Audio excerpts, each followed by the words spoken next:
مساء الخير، اخباركم؟ يا رب تكونوا بخير. معاكم دكتور احمد عبد الله، استشاري نساء وتوليد رعاية متاخر الانجاب. النهارده هنتكلم معاكم في فيديو يا جماعه عن موضوع شائك جدا وفي ناس كتير اتكلمت فيه، بس انا هقول لكم النهارده على شويه تريكات مهمه جدا جدا، بس دي هسيبها ان شاء الله في اخر الفيديو ده. او لو الفيديو ما طولش يعني ما كملش معانا مره واحده، ممكن نقسمه على مودرن بارتيشن، نقسمه لاكتر من جزء، وهتكون دي هنت مهمه جدا هقولها في اخر جزء في الفيديوز الموجوده. فانت حاولي تتابعي السلسله لان الموضوع هيفرق معاكي كتير جدا عشان تعرفي ابعاد مشكلتك وحالتك اخبارها ايه.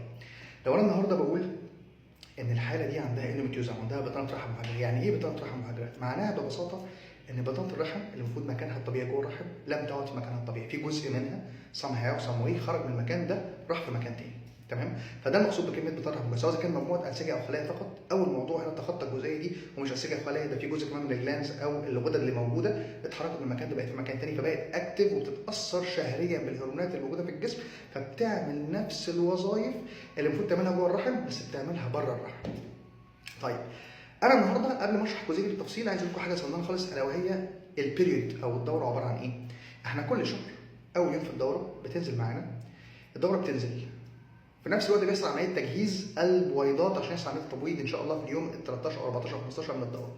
بس دلوقتي وقت نزول الدوره دي مكونه من ايه؟ مكونه من دم بلاد بلس انسجه موجوده الا وهي البطانه الثميكه التي تم تكوينها بواسطه هرمون الاستروجين وتم تثبيتها والمحافظه عليها لحدوث الحمل لو حصل بخلال هرمون البروجستيرون.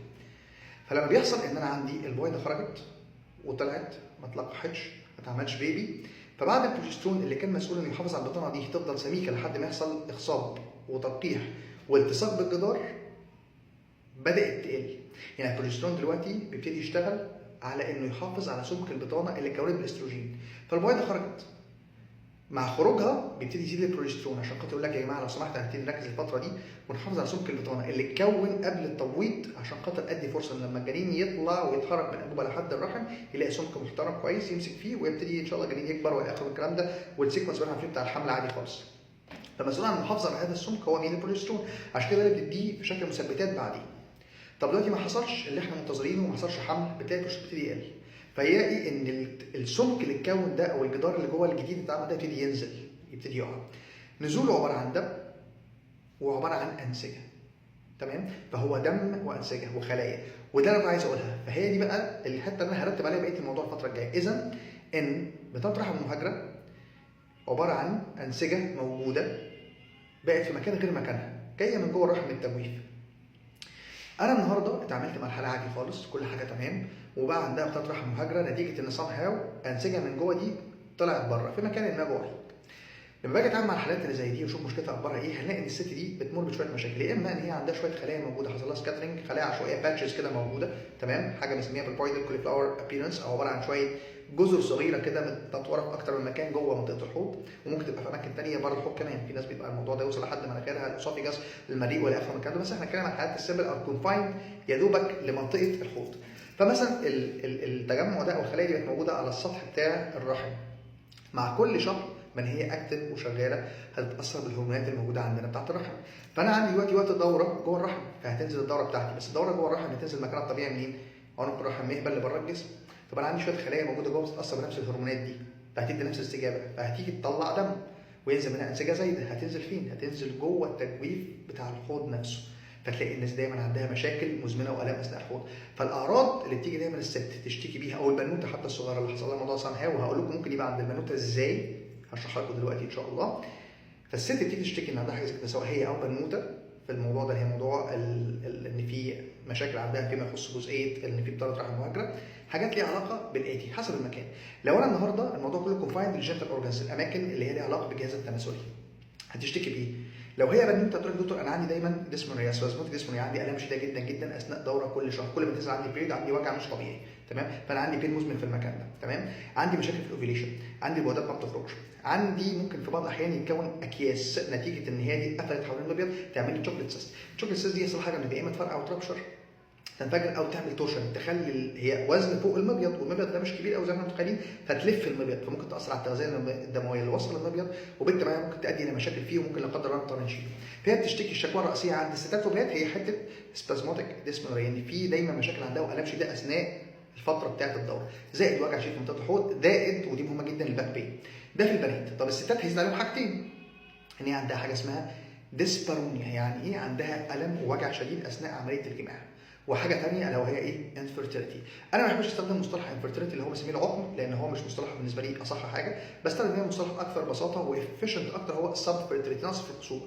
لان اي حاله من دول هتحمل، بس محتاج تاخد البروبر تريتمنت او عايز العلاج المناسب.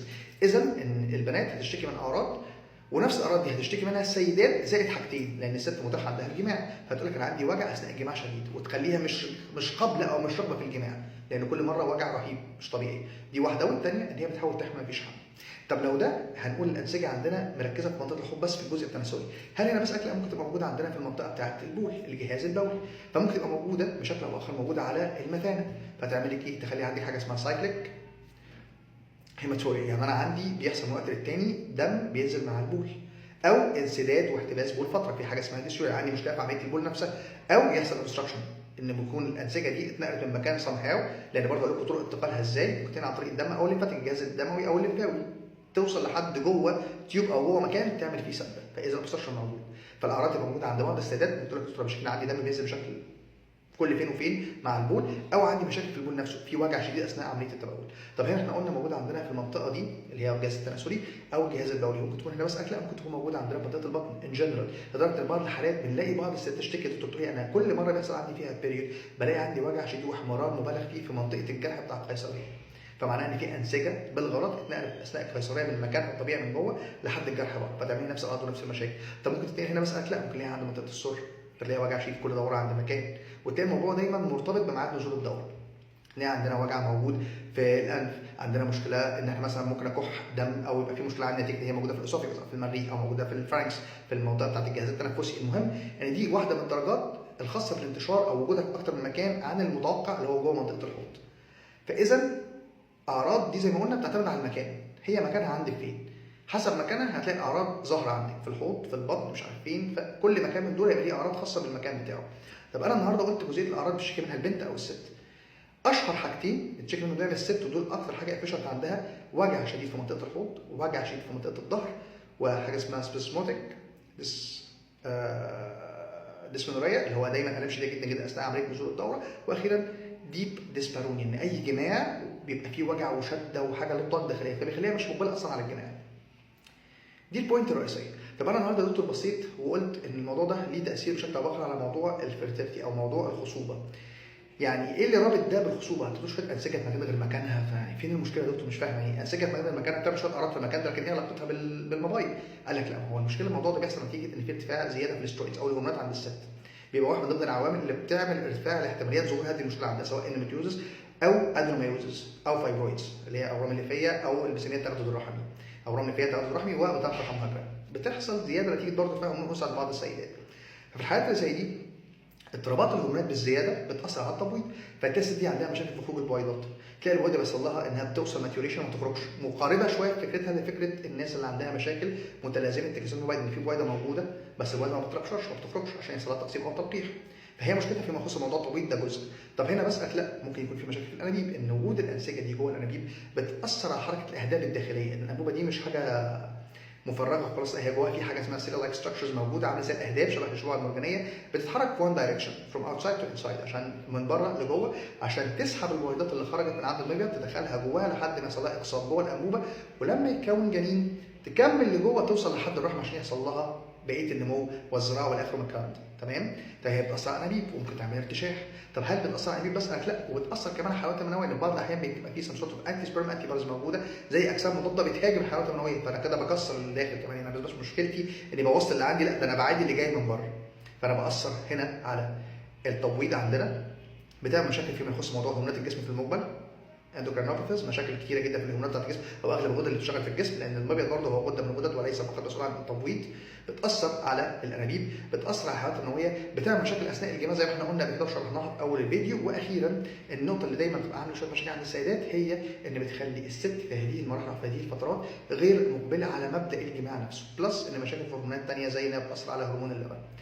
ان شاء الله هكمل بقيه الفيديو لان هو هيبقى اكتر من انا لاحظت ان الفيديو كبير والشرح فيه كتير، ففي اكتر من فيديو ان شاء الله الفتره الجايه، فاوعدكم ان شاء الله هيبقى فيه اكتر من جزء.